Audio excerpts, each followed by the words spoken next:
Okay, அன்பான dead psychological exam writers, தொடர்ந்து நாம் பார்த்து கொண்டிருப்பது த கிளாசிக்கல் ஆப்ரண்ட், அதாவது தரமான ஒரு செயல்முறை என்ற தலைப்பில். இதை ஒரு சைக்காலஜிஸ்ட் ஐவன் பிராவலர்ங்கிறவர் அழகாக விளக்கி இருக்கிறார். Ivan Pavlov's classical conditioning involves learning involuntary responses through stimulus association, like a dog salivating at a bull sound. The B.F. Skinner's operant conditioning focuses on voluntary behaviors shaped by the consequences, such as rewards increasing desired actions. Can you understand me? Let I say in Tamil also. Ivan Pavlov's in the classical conditioningல அவர் சொன்ன விஷயம், ஒரு நாய் மணி அடிக்கும் பொழுது அது ஏதோ ஒன்று கிடைக்குதுன்னு சொல்லி ஆர்வத்தோடு ஒரு எச்சில் ஊறி வெளியே வருவது போல ஒரு தூண்டுதல், ஒரு இன்ஸ்பிரேஷன் தொடர்பு மூலமாக தன்னிச்சையான பதில்களை கற்றுக்கொள்வதுதான் இது உள்ளடக்கி உள்ளது. B.F. Skinner's செயல்பாடு கண்டிஷனிங் என்ற அவருடைய அந்த கோட்பாட்டிலே விரும்பிய செயல்களை அதிகரிக்கும் வெகுமதிகள் போன்ற விளைவுகளால் வடிவமைக்கப்பட்ட தன்னார்வ நடத்தைகளில் கவனம் செலுத்துகிறது என்று விளக்கம் தருகிறார். Here with I just explain in a simple method, by seeing a thing you should have an intention or inspiration in your heart. What is intention and inspiration? Yeah, like a deer. If a deer in the forest is thirsted for water, what will the deer do? It will run, jump and run where the water is stagnantly staying, in a pond or in a lake. ஒரு மான் தண்ணி தாகம் எடுத்தால் எப்படி ஒரு நீரோடையை அல்லது ஒரு குட்டையை தூரமாய் பார்க்கும் பொழுது அந்த தண்ணீரை நோக்கி எப்படி வேகமாய் ஆவலாய் தீராதாசையோடு போகிறது போல, if you find out any new thing, just an intention or inspiration should happen in your inner heart. அதுதான் இந்த இடத்துல சொல்லப்படுகிறது. Okay. Next we are going to learn about the Thorndike trial and error. Please see the board. Thorndike trial and error என்ற தலைப்பை நம்ம பார்க்க போகிறோம். இதெல்லாம் நீங்க தேர்வு எழுதும் பொழுது மிக முக்கியமாக வருகிறதான டாபிக்ஸ். அதனால கவனத்தில் கொள்ளும்படி அன்பாய் நான் கேட்டுக்கொள்கிறேன். According to Thorndike, learning takes place by trial and error. Some people call it learning by selection of a successful variant. Accordingly, when no ready-made solution of a problem is available to the learner, he adopts the method of trial and error. அதாவது அந்த தோண்டைக்கு என்ன சொல்ல வர்றார் என்றால், trial and error. ட்ரையல்னா ஒரு சோதனை, அவங்களுக்கு ஒரு சோதனை ஓட்டம், ட்ரையல் பார்க்கறன்னு சொல்லுவாங்க இல்லையா. ஒரு திரைப்படம் திரையரங்கு வரும் என்றால் ட்ரெய்லர் காண்பிக்கப்படுகிறது என்று சொல்லுவாங்க. இல்லை ஒரு வண்டி ஓட்டி பார்க்கணும், 4 வீலர்னு சொன்னா ஒரு ட்ரையலுக்கு, ஒரு ரிகல்சலுக்கு அதை ஓட்டி பாருங்கன்னு சொல்லுவார்கள். ஸோ இந்த ட்ரையல், ரிகல்சல், சோதனை ஓட்டங்கள் இது சம்பந்தமான ஒரு வேர்டு தான். அது மாத்திரமல்ல, அதில் பிழைகள் காணப்படலாம். அந்த பிழைகளையும் சரி செய்யக்கூடியதான ஒரு பக்குவம் இருக்க வேண்டும் என்பதுதான் தோண்டைக் ட்ரையல் அண்ட் எரர் என்ற கோட்பாடு நமக்கு சொல்லிக் கொடுக்கிறது. ஓகே, அதை மறுபடியும் தமிழில் சொல்ல விரும்புகிறேன். இந்த தோண்டைக் அவருடைய கூற்றுப்படி கற்றல் அல்லது கற்றுக்கொள்ளும் பொழுது ஏற்படுகிற சோதனைகள், அதன் மூலமா வர்ற பிழைகள் மூலம் சிலர் இதை வெற்றிகரமான மாறுபாட்டாய் தேர்ந்தெடுத்துக் கொள்கிறார்கள். தவறு செய்கிற மூலமாக நிறைய கற்றுக்கொள்வார்கள். அதுதான் விஷயம். By mistakes they learn many things. Many of us, we are thinking we should not do mistakes, but unfortunately mistakes happen. What shall we do? So we should not quit that program, quit that process, but we need a continuous process to receive, to achieve that. தொடர்ந்து போய் அதில் நம்ம ஏதாவது சாதிக்கணுங்கிறதுக்கு அந்த இடத்துல நம்ம விட்டு விடாம தொடர்ந்து போகிறது நமக்கு நல்லது. அதன்படி ஒரு பிரச்சனைக்கு ஆயத்தமான ஒரு தீர்வு எதுவும் கற்பவருக்கு கிடைக்காத பொழுது அவர் சோதனை மற்றும் பிழை முறையாக பின்பற்றி வருகிறார். இதுதான் அவருடைய, அதாவது தார்ண்டைக்குடையதான ஒரு எக்ஸ்பிளனேஷன். சிலர் அந்த சோதனை ஓட்டத்திலே ஃபெயில் ஆயிட்டாங்க. என்ட்ரன்ஸ் எக்ஸாம் எழுத போய் அதிலே ஃபெயில் ஆயிடுறாங்க. ஸோ இனிமேல் நம்ம பரீட்சை எழுதக்கூடாதுங்கிற ஒரு முடிவுக்கு வந்துடுவாங்க. அதனால that is not a good decision. அந்த ஏற்படுகிற தோல்விகள், அதுல வர்ற பிழைகளை கற்றுக்கொண்டு சரி செய்து அடுத்து நம்ம இது வராம பார்த்துக்கணும்னு தொடர்ந்து முன்னேறி செல்கிறது தான் தார்ண்டைக்குடையதான கான்செப்ட்.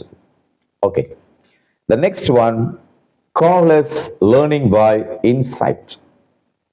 அடுத்தது தார்ண்டைக் மாதிரி கோஹ்லர் என்கிறவர் தன்னுடைய சில நுண்ணறிவு சம்பந்தமான குறிப்புகளை கொடுக்க நம்ம கவனிக்கலாம். நுண்ணறிவால் கற்றுக்கொள்ளுகிறது, அதான் நமக்கு இருக்கிற அந்த டெக்னாலஜிஸ், அந்த நுண்ணறிவு இன்டெலிஜென்ஸ் பவர் மூலமா சிலதை நம்ம கற்றுக்கொள்ளலாம் என்று அவர் விளக்கம் கொடுக்கிறார். ஓடாது. What is the Kohler's learning of insight theory? Kohler's learning by insight theory is related to the cognitive type of a theory of learning.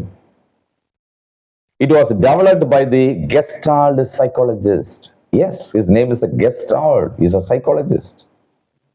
His theory is also known as Gestalt theory of insightful learning. See, many psychologists related to this subject. Actually, we are learning the subject psychology, so we should know about the familiar and the eminent psychologist's name. That is one type of a knowledge. You should gain knowledge to know about the psychologists. Okay, இந்த கோஹ்லருடைய நுண்ணறிவு மூலமாக கற்றுக்கொள்ள கோட்பாடுகள் என்னென்று அவர் விளக்குகிறார். நுண்ணறிவு மூலமாக எப்படி நாம் கற்றுக்கொள்ளணும்? கோஹ்லர்ஸ் நுண்ணறிவு மூலம் கற்றல் கோட்பாடு, கற்றல் கோட்பாட்டினுடைய அறிவாற்றல் இந்த வகையுடன் தொடர்புள்ளதாக இருக்கிறது. இது ஒரு கெஸ்டால்ட் உதவியாளரால் உருவாக்கப்பட்டது. அவர் ஒரு சைக்காலஜிஸ்ட் தான். இந்த கோட்பாடு கெஸ்டால்ட் நுண்ணறிவு மற்றும் கற்றல் கோட்பாடு என்று அழைக்கப்படுகிறது. ஓகே, ஒரு 4-5 வரி அடங்குறதான ஒரு பேராகிராஃப் கொடுத்தா நம்ம லேர்ன் பண்ணிட்டு இருக்கிறோம். இந்த வீடியோவுடைய கடைசியில இந்த கேள்விகளை கேட்கும் பொழுது நிச்சயமாக நீங்க பதில் சொல்லுவீங்க என்று சொல்லி நான் நம்புகிறேன். Okay, the next title is the transformer of learning. Transformer of learning, அதாவது கற்றல் அனுபவத்தினுடைய பரிமாற்றங்கள். Transfer. In the latest days, recent days, we learned the word transfer, the money transfer, பணம் பரிமாற்றம், mind transfer, மனம் மாற்றம், transfer, கற்றல் பரிமாற்றம். What is that கற்றல் பரிமாற்றம் in English? Transfer of learning occurs when individuals apply what they have learned in one situation to new situation. This process is essential for effective learning, as it demonstrates that knowledge is not only acquired but can also be utilized in practical scenarios. அதாவது தனி நபர்கள் ஒரு சூழ்நிலையில கற்றுக்கொண்டதை புதிய சூழ்நிலைகள் அல்லது அந்த சூழலுக்கு ஏற்றபடி அதை பயன்படுத்த வேண்டும். இங்கேயோ ஒரு சின்ன விஷயத்தை அவர் கற்றுக்கொண்டு இருக்கிறார்கள். அந்த கற்றுக்கொண்ட விஷயத்த ஒரு பெரிய லெவலுக்கு அதை அவங்க எடுத்து யூஸ் பண்ணலாம். அது அனுபவத்தின் மூலமாய் வருகிறதா இருக்கிறது என்றால் இந்த அறிவு பெறப்படுவது மட்டுமல்ல, அது நடைமுறை சூழ்நிலைகளுக்கு நம்ம அதை யூட்டிலைஸ் பண்ணும் பொழுது, இம்ப்ளிமெண்ட் பொழுது அது ரொம்ப யூஸ்ஃபுல்லா இருக்கும். பிராக்டிகல் லைஃப்ல நம்ம அப்படித்தானே செய்யறோம். ஒரு சின்ன ஒரு பொருள் இருந்தா கூட நம்ம அது ஒரு பெரிய விஷயத்துக்கு நம்ம அதை யூஸ் பண்ணிக்கிறோம். ஃபார் எக்ஸாம்பிள், நம்ம வீட்டில் இருக்கிற பவர் சப்ளைஸ் எல்லாம் பாருங்களேன். கம்பம் எல்லாம், போஸ்ட்லாம் ரொம்ப பெருசா இருக்கும், டிரான்ஸ்ஃபார்மர் ரொம்ப பெருசா இருக்கும். வீட்டுக்குள்ள கரண்ட் கனெக்ஷன் கொடுத்த பிறகு வீட்டில் இருக்கிற எல்லா பொருட்களும் பெருசா இருக்கும். Fridge is a big tool. All the electronic machines are very big tools, big machines. But இந்த எல்லாத்துக்கும் அடிப்படையா இருக்கிறது நம்ம வீட்டில் இருக்கிறதான அந்த மெயின் சுவிட்ச் பாக்ஸ்ல இருக்கிறதான ஃபியூஸ், ஒரு சின்ன ஒயர் தான். அது ஒரு சின்ன ஃபியூஸ் போயிருச்சு அப்படின்னா ஃபுல்லா கன்ஃபியூஸ் தான் வரும்னு நினைக்கிறேன். ஸோ அந்த ஃபியூஸ் போயிருச்சுனாலே எல்லாமே போச்சு. அப்படி இருக்கும் பொழுது ஒரு சின்ன விஷயம் தான் சில வேளை நமக்கு மிகப்பெரிய ஒரு விஷயத்தை சாதிக்கிறதா காணப்படும். ஓகே, ஸோ இந்த என்னுடைய டெஃபினேஷன் பிரகாரம் நம்ம என்ன செய்யறோம்? இதை நம்ம கற்றுக்கொண்டோம். கற்றல் பரிமாற்றங்கள், கற்றுக்கொண்ட விஷயத்த அந்த சின்ன எக்ஸ்பீரியன்ஸ் எடுத்து நாம மற்றவங்களுக்கு கொடுத்து பரிமாறுகிறோம். நீங்களே அதை நீங்க இம்ப்ளிமெண்ட் பண்ணலாம். அப்படி இல்லைன்னா பிறரோடு சேர்ந்து அந்த காரியத்தை அதனுடைய ஃபார்முலாவை ஷேர் பண்ணி மற்றவங்களுக்கு அது யூஸ்ஃபுல்லா இருக்கலாம். Nowadays we are seeing the WhatsApp, what is the WhatsApp updates? What is the YouTube updatings? Actually, they're sharing their experience. The teacher is the eminent teacher, found a new formula. She is sharing the experience. Suppose a teacher is awarded by the governor or by the prime minister or by the chief minister. If you ask or interview the teacher, what will the teacher reply? She will reply about the small things. I had achieved in the small things. அந்த சாதனையாளர் ஆக இருக்கிற ஆசிரியரை பற்றி கேட்கும் பொழுது அவங்க சொல்லுவாங்க, இந்த விஷயத்துல நான் சாதிச்சேன், இந்த விஷயத்துல நான் சாதித்தேன் அப்படின்னு சொல்லுவார்கள். So the small things are always greater things. Always greater things. சின்ன விஷயம் சொல்லி விட்டுறக்கூடாது. Suppose we are teaching for the small children also. For 10th standard we will teach the students very interestingly. But for the UKG class, if we go by seeing the small kids, just we will get tension and we will get off from the college or from the school. But the small kid is very important, very important. அதுபோல சின்ன விஷயங்கள் தான் என்பதை the transfer of learning இந்த டாபிக்ல நம்ம பார்க்கிறோம். Okay, the levels of learning, கற்றுக்கொள்ளுடைய நிலைகள், the levels of learning என்பதை குறித்து நம்ம இப்ப பார்க்கலாமே. The knowledge, recalling facts and basic concepts.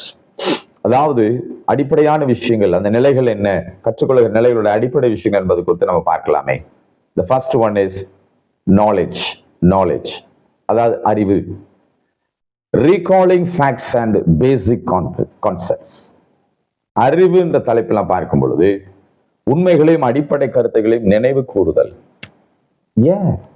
நினைவு கூறுதல். We should recall. கற்றுக்கொள்ளுகிற நிலைகளை ஃபர்ஸ்ட் ரீகால், மறு அழைப்பு. கற்றுக்கொள்ளுகிறத திரும்ப ரிவைஸ் பண்ணுகிறோம். இந்த இங்கிலீஷ் கிராமர்ல படிச்சீங்கன்னா ரீன்னு ஆரம்பிக்கிற வேர்ட்ஸ் எல்லாம் திரும்ப திரும்பன்னு வரும். Return, turn, return, revise, recollect, regenerate. So இந்த மாதிரி வேர்ட்ஸ் எல்லாம் திரும்ப திரும்ப செய்கிறது என்று அர்த்தம். So the first knowledge, கற்றலுடைய நிலைகள் ஒன்று, முதலாவது knowledge. How the knowledge will come? Just you should recall the learned lessons. The second one, comprehension. What is comprehension? In English, what is the definition for comprehension? Understanding and interpreting information. அதாவது புரிதல். Comprehension means புரிதல். தகவல்களை புரிந்து கொள்வதும் விளக்குவதும். ஆசிரியர் ஒருத்தர் நமக்கு teach பண்ணும் பொழுது நம்ம அதை ஃபுல்லா இன்புட் ஆகணும். நம்ம அதை புரிஞ்சுக்கணும். ஃபர்ஸ்ட் புரிஞ்சதுக்கு அப்புறம் பிறருக்கு நம்ம கற்றுக்கொள்ளணும். This is a good formula. எங்களுடைய நிறுவனத்துக்கு கற்றுக்கொள்ள வேண்டும் என்று சில வருவார்கள். ஃபார் எக்ஸாம்பிள், கம்யூனிகேஷன் இங்கிலீஷ் கற்றுக்கொள்ளணும் சில வேலை வருவார்கள். சின்ன பிள்ளைகள் வருவார்கள், பள்ளி ஆசிரியர்கள் வருவார்கள், கல்லூரியுடைய பேராசிரியர்கள் வருவார்கள். From 6 to 60, 6 to 60 வரை என்று சொல்லலாம். From 6 years to 60 years, they will come to our organization to learn the English, how to speak. அப்ப நான் உங்களுக்கு சொல்லிக் கொடுக்கிற பாடம், இங்க கற்றுக்கொள்ளுகிறத நீங்க நாளைக்கு போய் இன்னொரு ஆளுக்கு நீங்க சொல்லிக் கொடுக்கணும். சொல்லிக் கொடுப்பு என்றால் உங்களுடைய மனநிலைகள் அது அப்படியே இருக்கும் அந்த சிலபஸ். அப்புறம் நீங்க ஒரு நாள் அது மறக்கவே முடியாது. அதே போல ஒரு உதாரணத்துக்கு சமையல் எப்படி கற்றுக்கணும், சமைக்க நம்ம கத்துட்டோம் என்றால் இன்னொருத்துக்கு நம்ம கற்றுக் கொடுக்கும் பொழுது அது நமக்கு அப்படியே நம்மளோட உள்ளத்துல பதிஞ்சும். According to the formula, teacher profession is a very good profession. You are learning in your inner room, your study room, and you are implementing it for the public, the classroom. அப்ப புரிந்து கொள்ள வேண்டும். Okay, the third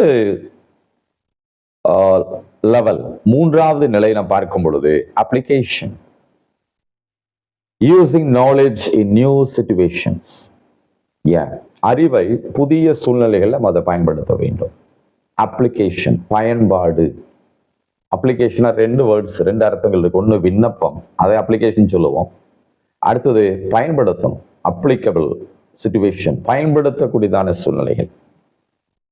நீங்க என்ன கற்றுக்கொண்டீர்களோ அதை போய் புதிய சூழ்நிலைகளுக்கு நீங்க பயன்படுத்தணும். Let you learn the new thing and you implement for the new situation so that you will get new results. The next level is analyze. அதாவது பகுப்பாய்வு செய்ய வேண்டும். What is analysis? Breaking down information into parts and examining relationships. Once again, I am going to read or tell. Breaking down information into parts and examining relationships. தகவல்களை பகுதிகளாய் பிரித்து உறவுகளை ஆராய்தல். ஒரு analysis பண்ணாதான் நல்லா இருக்கும். Okay. The next level is synthesis. அதாவது தொகுப்பு வேண்டும். சிலதெல்லாம் தொகுத்து பார்க்க வேண்டும். Combining elements to form new ideas or solutions. புதிய யோசனைகள் அல்லது தீர்வுகளை உருவாக்க கூறுகளை இணைத்து பார்க்க வேண்டும், தொகுத்து பார்க்க வேண்டும். So these are the levels of learning. Okay, at last we are going to think about the remembering and forgetting. நினைவில் வைப்பதும் மறப்பதும் என்ற தலைப்பை பார்க்க போகிறோம். இந்த கற்றுக்கொள்ளுகிற பெரிய விஷயம் என்னன்னா, இன்னைக்கு படிச்சுட்டு போவாங்க, நாளைக்கு மறந்துடுவாங்க. ஞாபக மறதி ரொம்ப ஜாஸ்தி. சில வேளை நண்பர்கள் நம்ம சில கேட்போம், ஞாபக மருதிக்காரர்களை பார்ப்போம். நம்மளோட நண்பர்களாவே இருப்பாங்க. நேற்று தான் பேசிட்டு போயிருப்பாரு, அடுத்த நாள் எங்கேயோ பார்க்கும்பொழுது உங்களை நான் எங்கேயோ பார்த்துருக்கிறேனே அப்படின்னு கேட்பாங்க. சில ஆள் வீட்டில் சாவி வச்சுட்டு எந்த இடத்துல வச்சுன்னு தெரியாது. சில இடத்துல எந்த ஸ்கூலுக்கு போறேன்னே தெரியாது. ஞாபக மருதியில் வேற ஸ்கூல்ல போய் டீச் பண்ணிட்டு இருக்காரு. ஸோ ஞாபக மருதி ஒரு மனுஷனுக்கு வந்துருச்சுன்னா ரொம்ப கஷ்டம். சமுதாயத்தில் நம்ம ஒரு கோமாளி மாதிரி ஆகிடுவோம்.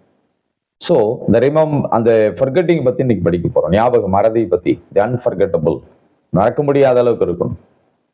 ஸோ அதை பத்தி நம்ம இன்னைக்கு என்ன செய்யறோம் பார்க்க போறோம். இந்த தலைப்பினுடைய பெயர் ரிமெம்பரிங் அண்ட் ஃபர்கெட்டிங். நினைவில் வைப்பதும் மறப்பதும். இது குறித்து நம்ம பார்க்கலாமே. த ப்ராசஸ் ஆஃப் மெமரி, அதாவது நினைவக அந்த செயல்முறை எப்படி இருக்கும். The process of memory. First the encoding. This is the first step in forming a memory, where information is transformed into a format that can be stored in the brain. Attention plays a crucial role in this process. Without focus, memories may not form effectively. And the last story திரும்ப சொல்லுகிறேன். Without the focus or concentration, memories may not form effectively. பெற்றுக்கொண்ட விஷயங்களை நல்லா ஒரு focus ஆகி highlight ஆகி நமக்குள்ள stay ஆகலைன்னா அது பலன் கொடுக்காது. ஞாபக மறதி இருக்கும் பொழுது பலன் இல்லாமல் போகும். நிறைய ஞாபக மறதி ஆசிரியர்கள் இல்லது பணியாளர்கள் உயர்வுகள் வாழ்க்கையில ப்ரமோஷன் இல்லாமல் ரொம்ப அவதிப்படுறாங்க. The encoding is very important. What is encoding? அந்த ஒரு குறியாக என்கோட், ஒரு குறிப்பிட்ட அந்த விஷயத்துல ஒரு குறியாக்கம் என்று சொல்லலாம். அதாவது நினைவகத்தை உருவாக்க வேண்டும். அந்த மெமரி அவங்க உருவாக்கிக்கணும். லாஸ் ஆஃப் மெமரி என்று சொல்வார்கள். ஞாபக சக்தி இழந்து விடுகிறார்கள். ஞாபக சக்தி இழந்துடுறாங்க. Loss of memory. இன்னைக்கு நம்ம யூஸ் பண்ற செல்போன்ல பார்த்தா கூட மெமரி கார்டு இருக்கு. Memory card. The memory card is playing the role by memorizing everything. 1000 cellphone நம்பர்களை கொடுத்தாலும் அது மெமரி வச்சுக்குது. அதுக்கு பேர் தான் மெமரி கார்டு. இன்னைக்கு நிறைய பேருக்கு சிலருக்கு ரொம்ப பிரச்சனை. அவங்களுடைய மெமரி கார்டை தொலைச்சிட்டாங்க. மெமரி கார்டு எங்க இருக்குன்னே தெரியல. So it is a sad thing. Learners should increase his memory power. Okay, ரெண்டாவது பார்க்கிறோம் ஸ்டோரேஜ். முதல்ல நம்ம பார்த்தது என்கோடிங். ரெண்டாவது பார்க்கிறோம் ஸ்டோரேஜ். அதாவது சேமிப்பு வைக்க வேண்டும். ஸ்டோரேஜ், ஸ்டோர் ஹவுஸ்னா சேமிச்சு வைக்கிற ஒரு கிடங்கு. ஸ்டோர் அப்படின்றால் எல்லாத்தையும் சேமிச்சு வச்சிருப்பாங்க. Likewise, we need a storage of memories. Memories are stored in either short term or long term. அதாவது நமக்குள்ள போனதான சில விஷயங்கள் சில வேளை குறைஞ்ச நாள் இருக்கும், சில வேளை நீடிச்ச நாட்களா இருக்கும். சில விஷயங்கள் ஒரே நாள் 2 நாள் மறந்துடுவாங்க. சில நாட்களுக்கு இது ஒரு பிரச்சனையா இருக்கும். நேற்று நடந்து மறந்துடுவாங்க, இன்னைக்கு காலையில் நடந்தது மத்தியானம் மறந்துடுவாங்க. ஆனா அவங்களுடைய லைஃப்ல 25 வருஷங்களுக்கு முன்பாக நடந்ததை அப்படியே ஞாபகம் வச்சிருப்பாங்க. Very sharply they will repeat that. 25 வருஷங்களுக்கு முன்பாக நடந்தது, 50 வருடங்களுக்கு முன்பாக நடந்ததை அப்படியே ஒரு கேமரால ஷூட் பண்ண மாதிரி அப்படியே எடுத்து சொல்லுவாங்க. So, according to the power of the storage, okay. சேமிப்பு, அவங்களுக்குள்ள அந்த மெமரிஸை நல்லா சேமிச்சு வைக்கணும். நினைவுகள் குறுகிய கால அல்லது நீண்ட கால நினைவுகள் சேமிக்கப்படும். குறுகிய கால நினைவகம் வரையறுக்கப்பட்ட திறனை கொண்டுள்ளது. பொதுவாக ஒரே நேரத்தில் 7 பொருட்களை வைத்திருக்கும். அதே நேரத்தில் நீண்ட கால நினைவகம் நீண்ட காலத்துக்கு அதிக அளவிலான தகவலை சேமிக்க முடியும். So the short time, the long time process. இந்த விளக்கம் உங்களுக்கு புரிந்திருக்குன்னு சொல்லி நம்புகிறேன். The next is retrieval. That means மீட்டெடுக்கிறது. Retrieval or redemption, restoring, இந்த வேர்ட் எல்லாம் திரும்ப மீட்டெடுக்கிறது. This involves accessing stored memories when needed. Retrieval can be influenced by various cues such as context or emotional states which help trigger the memory. மீட்டெடுப்பு, அதாவது தேவைப்படும் பொழுது சேமிக்கப்பட்ட அந்த நினைவுகளை அணுகுவது அதில் அடங்கும். மீட்டெடுப்பு சூழல் அல்லது உணர்ச்சி நிலைகள் போன்ற பல்வேறு குறிப்புகளால் பாதிக்கப்படலாம். அவை நினைவகத்தை தூண்ட உதவுகிறது. சில வேளை நமக்குள்ள போன ஸ்டோரேஜ் சில கோபப்படுறதுனால, டென்ஷன் ஆகிறதுனால அந்த அந்த அதெல்லாம் அழிஞ்சு போயிடும், அவங்களுடைய நினைவெல்லாம் போயிடும். அதனால மறுபடியும் அதை நம்ம மீட்டெடுக்க வேண்டும். For example, we are taking videos in a marriage function. For every occasion we are taking video. Why videos are taken? Because of the memories. After 20 years or 25 years, if you see the video, you can recollect the events. இந்த நிகழ்ச்சிகளை திரும்ப அதை recollect பண்றதுக்கு நமக்கு உதவியாக இருக்கும். Okay, that is called the retrieval process. Okay, the 3 types of forgetting. கடைசியா நம்ம பார்க்க போறது 3 types of forgetting. 3 வகையான மறதிகள். நிறைய பேருக்கு மறதி இருக்கு. இப்ப நான் பேசும் பொழுது கேட்கும் பொழுது இதை நீங்க கேட்ட பிறகு மறந்துடக்கூடாது. அதுதான் என்னுடைய அன்பான வேண்டுகோள். Okay, the first one is normal forgetting. அதான் சாதாரண ஒரு மறதி தான். இதுல கவனம் செலுத்தாதால் சாவிகள் போன்ற பொருட்களை எங்க வச்சோன்னு தெரியாது அவங்களுக்கு. It is a normal forgetting. சாதாரண ஒரு மறதி தான். இந்த வகையை சேர்ந்த மக்கள் நிறைய பேர் இருக்கிறார்கள். வீட்டை போட்டிட்டு சாவி எங்க வச்சுங்கிறது பெரும் பிரச்சனை. சாவி தேடுறதுக்கு ஒரு நாள் ஆகிடும். அதாவது கிடைச்சிருது. சில நாட்களுக்கு சாவி எங்க வச்சுன்னே தெரியாம மறுபடியும் பூட்டை உடைச்சு வேற பூட்டு போட்டிருக்கிறாங்க. பரவாயில்ல, மறுபடியும் அந்த பூட்டை உடைக்காம பார்த்துக்கணும். சில வாகனத்தை எங்க வச்சுன்னு தெரியாம போய் தேடுவாங்க. இந்த பைக் ஸ்டாண்ட்ல வச்சுட்டு கடைசியில் அங்க போய் தேடிட்டு இருப்பாங்க. ஸோ இதெல்லாம் சாதாரணமான ஒரு மறதிகள் தான். இதை விட ரொம்ப நகைச்சுவை என்னவென்றால், கல்யாண மாப்பிள்ளைக்கு அன்னைக்கு அவர் கல்யாணம் பண்ணே மறந்துட்டார். அதனால அவர் வேற கல்யாணத்துக்கு ஃபங்க்ஷன் போயிட்டார். ஸோ இதெல்லாம் மறதிகள்னால வர்றதான பாதிப்புகள். The second one is memory lapses. அதாவது நினைவாற்றலுடைய குறைபாடுகள், நினைவு குறைபாடுகள். த மெமரி லேப்சஸ், கவனச்சிதறல்கள் அல்லது கவனம் செலுத்த இயலாது போகிற ஒரு காரணம். ஒரு நபரின் பெயரையோ அல்லது திரைப்பட தலைப்பையோ கூட அது மறந்து விடுகிற ஒரு சூழ்நிலை. பேரை மறக்கிறது, முதல்ல பொருளை மறக்கிறது பார்த்தோம். இப்ப பேருகளை சில வேளை நமக்கு அந்த ப்ராப்ளம் சில வேளை இருக்கும். ரோட்ல யாராவது சந்திச்சிருப்போம், அவருடைய பேரை கேட்போம், ஊரை கேட்போம், வீட்டுக்கு வந்த பிறகு அதை நம்ம மறந்துடுவோம். அந்த காலத்துல தான் சில வேளை இந்த உள்ளங்கையில எழுதிக்குவாங்க. அப்படிலாம் ஒரு விசிட்டிங் கார்டு கொடுப்பாங்க. என்ன மறந்துடாதீங்க தயவு செய்துன்னு விசிட்டிங் கார்டு கொடுப்பாங்க. இதை விட நகைச்சுவை என்னவென்றால் ஃபோன் நம்பர் சில வேலை கொடுப்பாங்க. நம்ம ஒரு நாளைக்கு 5 பேரை ரோட்ல பாக்குறோம், 5 பேர்கிட்ட ஃபோன் நம்பர் வாங்கிட்டு நேம் சேவ் பண்ண முடியல. ஜஸ்ட் நம்ம ஒரு கால் பண்ணிட்டு அவங்களுக்கு ஒரு மிஸ்டு கால் விட்டுட்டு நம்ம பேர் சேவ் பண்ண வந்துட்டோம். அன்னைக்கு நைட் அதை பார்க்க மறந்துடுறோம். மறுபடியும் அடுத்த நாள் பார்க்கும்பொழுது 5 புது நம்பர்கள் இருக்கு. இது யாருக்கிட்ட எந்த நம்பர் வாங்கன்னு தெரியல. முடிஞ்சா திரும்ப அவர் கலைச்சு என்னன்னு சொல்லி அப்படியே இன்டைரக்டா பேசி சில விஷயங்களை தெரிஞ்சுக்குவோம். அப்படி இல்லைன்னா அதுவும் செய்ய மாட்டோம். So it is called memory lapses. Okay, மூன்றாவதாக இன்வாலண்டரி ஃபர்கெட்டிங். அதாவது தன்னிச்சையாக இன்வாலண்டரி ஃபர்கெட்டிங். தானாக மறந்து போயிடும். இந்த வகை ஒரு காலத்துல தெரிந்த தகவல்களை மறந்து விடுவதை உள்ளடக்கியது. தகவல்களை மறந்துடுவாங்க. இது மன அழுத்தம் அல்லது அறிவாற்றல் அதிக சுமை போன்ற பல்வேறு காரணிகளால் நிகழப்படலாம். அதாவது ஏன் மறக்கிறாங்க அப்படின்னோம்னா, டென்ஷன் ஆகிறதுனால, கவலை, டென்ஷன், தேவையில்லாத பிரச்சனைகள் உள்ள வர்றதுனால தேவையானது வெளியே போயிடுது. That is the important reason. The needed things, informations went out because the unneeded things, the waste things, the useless things installed in your mind. So the only way, take away all the useless things, the unneeded things, and install the new things in your memory. தேவையில்லாததை வெளியேற்றிட்டு தேவையானதை உள்ள வைக்கும் பொழுது நிச்சயமாக அந்த மெமரியில நமக்கு இருக்கும். Okay. I am concluding this video. Before that, just I'm going to ask the questions about in this learning. Yeah, so far we learned about these things. I believe that all the notes, all the lessons, all the information installed in your mind without forgetting. Okay, in this 5th unit, I'm going to ask some questions. What is the learning? What is learning? கற்றல் என்றால் என்ன என்பதை நீங்கள் சொல்லலாம். The next one, nature of learning. Nature of learning, கற்றலுடைய தன்மைகள் என்ன என்பதை குறித்து நீங்க சொல்லலாம். Okay, the third one, the learning curve, கற்றலுடைய வளைவு என்ன என்பதை குறித்து நான் கேட்டிருந்தேன், நீங்க சொல்லலாம்.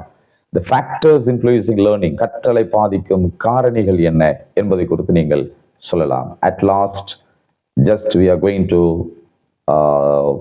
Ask about the important thing, ஞாபக மறதிகளை குறித்து நீங்கள் என்ன செய்யலாம் சொல்லலாம். ரிமெம்பரிங் அண்ட் ஃபர்கெட்டிங், அருமையான ஒரு டாபிக், லைஃப்ல யூஸ் ஆகிற ஒரு டாபிக் இதுதான்.